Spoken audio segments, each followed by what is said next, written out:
Hey guys, Zen here, and today I wanted to go over the 5 worst attacking operators in Rainbow Six Siege. Of course, all of this is my opinion, and none of this is set in stone or fact. Now, particularly with the worst list, this is a discussion, so if you don't agree with my picks, let me know in a comment below. Now, this list is in order, with number 1 being who I consider to be the worst attacker in the game, so keep that in mind as we proceed. But before we begin, I wanted to do a little community building with this video's sponsor, Amino. Amino is an app made up of thousands of communities for pretty much any interest you may have. You like to cook? There's a food community. Love video games? There's plenty of communities for whatever game you're playing, and best of all, one of the fastest growing communities Amino has is for Rainbow Six Siege. Literally everything that you enjoy about Siege can be found somewhere within its Amino, and of course plenty of like-minded people to connect with and team up with in-game. One of my favorite features are the quizzes that test your knowledge of the game, and I won't lie, they're actually pretty tough. But whether you want new strategies or just a place to be in the game without playing the game, Amino is a great app to help stay immersed. All you've got to do is click the top link in the description and join me in the Rainbow Six Siege community and try and beat my scores with the quizzes. Good luck. Big thank you to Amino for sponsoring this video. But starting off with the number 5 spot, a pick that hits home for me personally, and that's Ying. Now some of you may be surprised because if you watched my 5 best attackers video,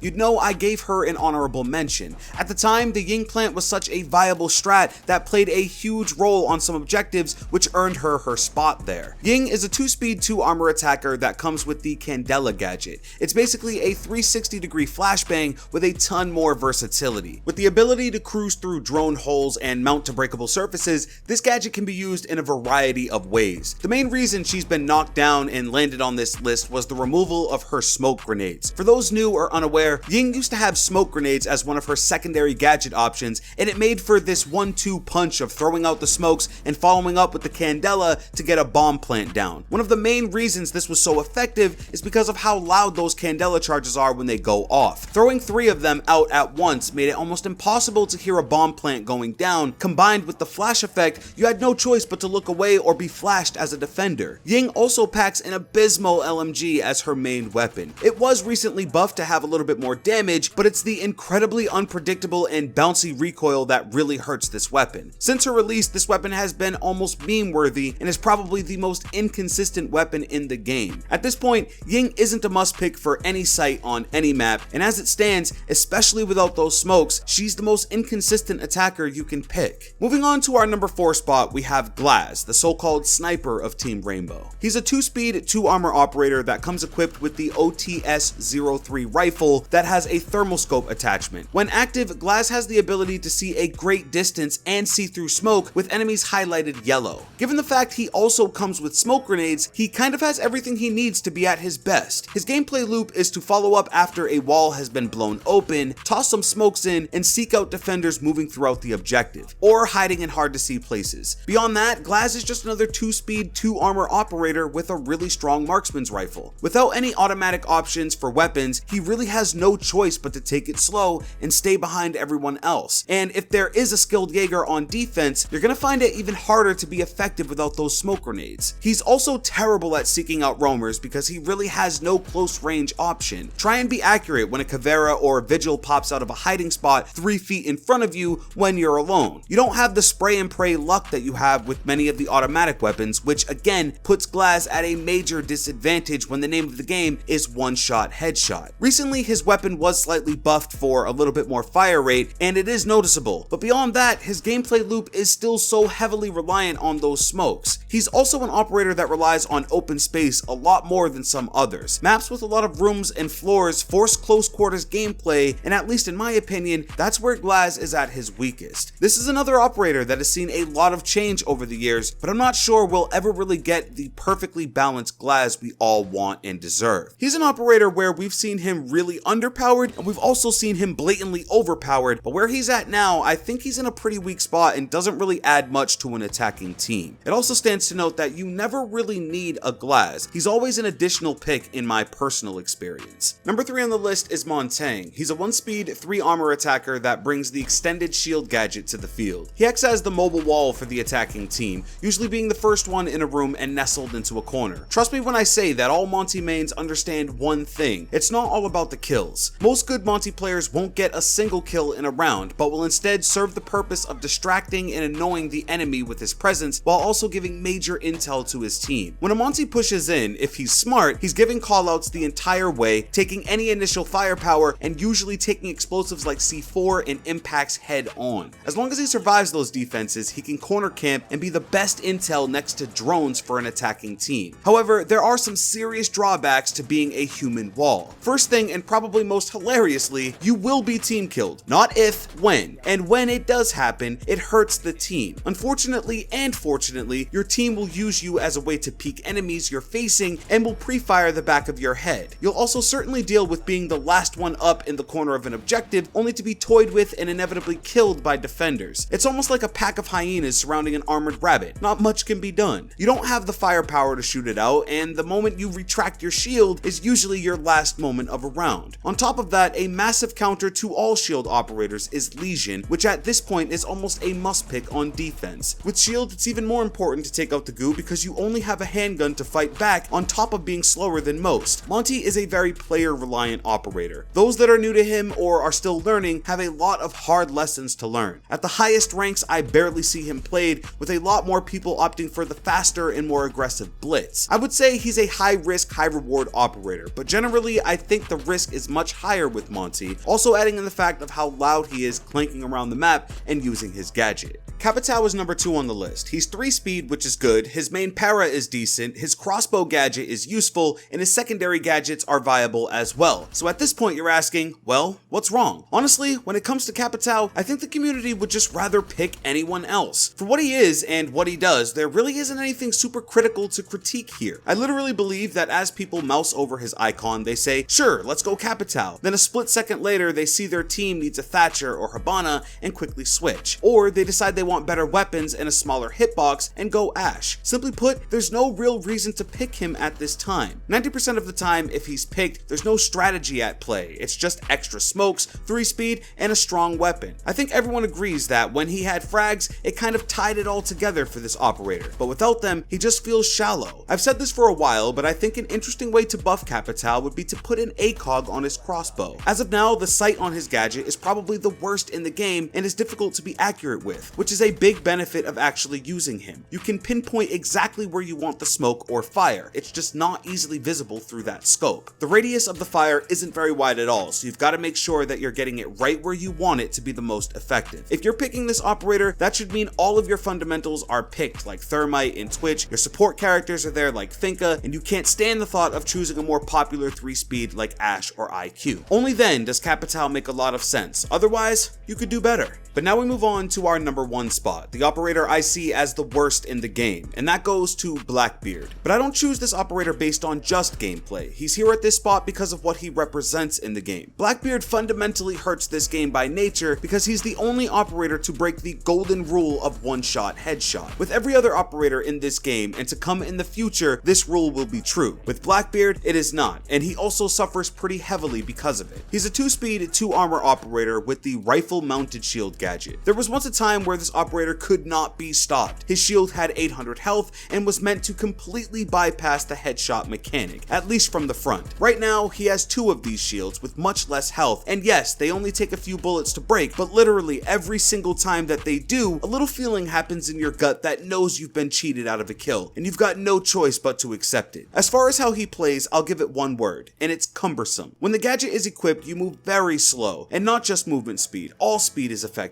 Your turning speed, running speed, and aim down sight speed are all slowed, and you feel a lot clunkier than all other 2-speed operators. You can pull out your secondary and speed up a little, but then you're at risk of being without your assault rifle if a gunfight arises. His guns are pretty good. Both the DMR and the automatic rifles have manageable recoil and decent damage. While the Deagle is strong, it does have some pretty significant kickback, although a patch is coming that will reduce that. Blackbeard is best when hanging outside a window or balcony dealing with peeking defenders. You always have the advantage there, even if they see you first, mostly because you can eat the initial headshot and return fire. Blackbeard may not be the worst attacker in the gameplay sense, but he definitely is the most cumbersome to use and will almost always have a balance issue based on his gadget alone. But there you have it, guys. Those are my 5 worst attacking operators at this stage in the game. As you probably noticed, there are no honorable mentions here, and that is mainly because there is no reason for any to be here. This is the official list, and those are the operators. But now I want to hear from you. What are your your 5 worst attackers in Rainbow Six Siege, and do you agree with mine? Leave everything in a comment down below. If you did enjoy this video, please drop a like and subscribe with notifications if you're new. With that being said, it's been Zen. Hey, I'm out.